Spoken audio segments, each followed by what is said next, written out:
My children got a funny way of telling me that they want attention after I just gave them attention before I just came in to have my tea. It's kind of like my self care time. And I try to find like little bits of pieces throughout the day to have self care for myself as I am like doing multiple things and all the things because they are with me 24/7. But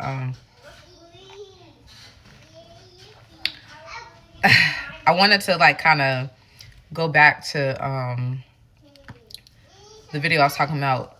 I teach my children spiritual lessons, but it's kind of like I have a guide already set in place, and it's not permanent. It's just more so something for me to follow and something for me to have in practice for myself too. But I created this book the year of 23, and it's my journal. I know there's multiple journals out there to help people on their spiritual journey, but mine was just more so personal because I just had to like figure out, I know I'm experiencing postpartum depression, but pregnancy and the after effects of pregnancy, it just heightens the things that's already prevalent. And I'm like, okay, why am I feeling like this a second time? And it's just more so some unfinished business that I need, and pretty much some loose ends I needed to tie up with my psyche. So it was just affecting my subconscious and my consciousness and stuff. So I created a journal, and the journal really got me out of the rut for me to realize, like, okay, you've experienced these things, but those experiences do not define you. You define yourself, but you also need to be holding yourself accountable because you did make those decisions to engage into those experiences, right? So it was just for me understanding to take accountability for my own life and take back control of my own life, which was something that I worked through when I was working through my book. And I enjoyed that book. That I made a couple sales, but it'll touch the people that it needs to touch. In due time, I'll probably start promoting that again. But that was just something I wanted to have for me, but also to have something for my children too, because their experiences of answering those questions and doing those exercises, it will be different from what I experienced. And it will also be different between the both of them too. Even though they're staying in the same household, it's also going to be different. So we do touch bases on the spiritual teachings that I've encountered and that I've enjoyed and still enjoying throughout my journey. And this book is not like a definitive, you went through and then that's it. Because no, your definition of those things that I mentioned in the book, they will continuously to change. It just is in the journal format because it helps people get it out. Now, my book is not a therapist. However, if you want to use the book in conjunction with therapy, but also doing the behavioral aspect too, that is what I would recommend, just based upon how I've been doing things. But it just more so goes back into like habits, as humans, and just in our in the earthly being spectrum. Everybody has a habitual thing that they do. Whales have a habitual thing that they do. Bees have a habitual thing that they do.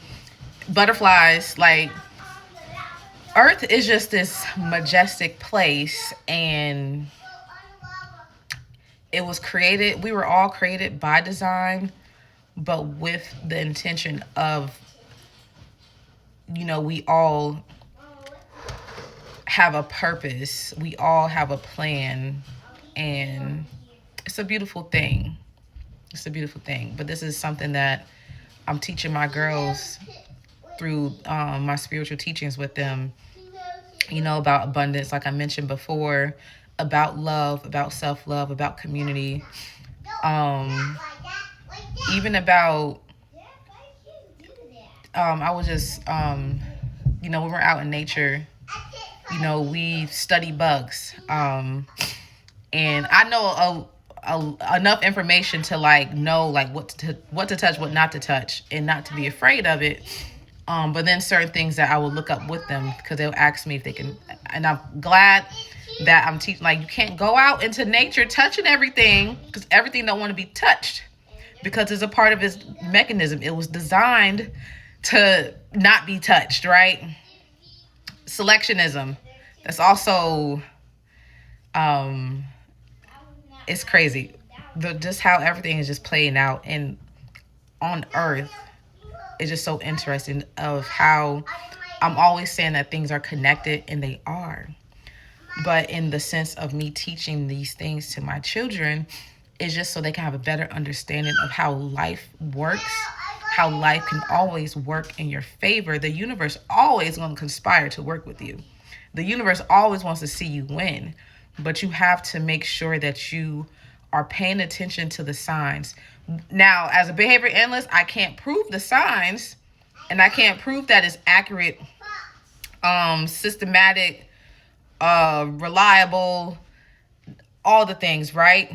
But outside of, collecting like the scientific stuff, I do, and I know like spiritual, the universe, it is science, but it's a different type of science that I'm applying to my life and to my children's life. I don't apply it to what I'm learning in school, but this is the human part.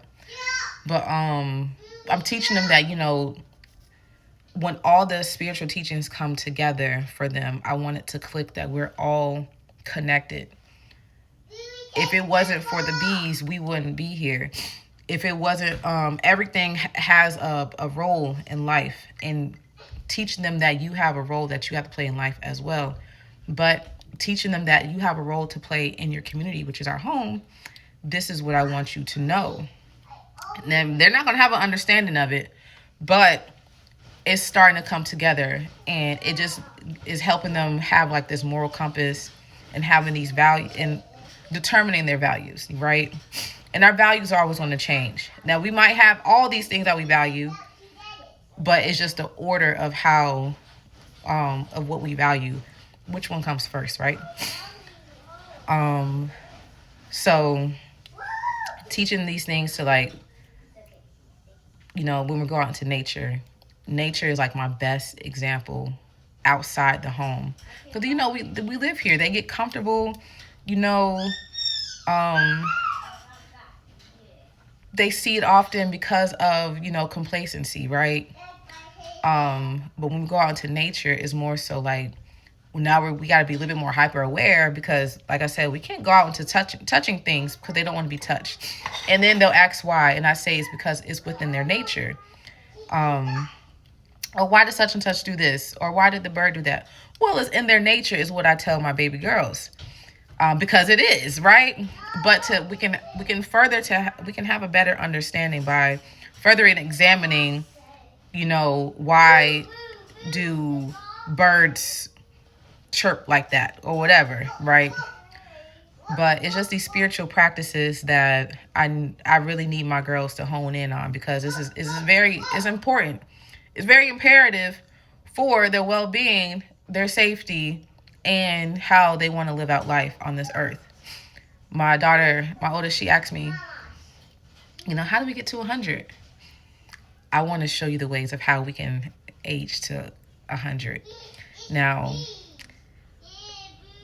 that was just like a very great question that she asked. And because she asks questions like that, it lets me know that she's very intuitive and she just wants to know everything too.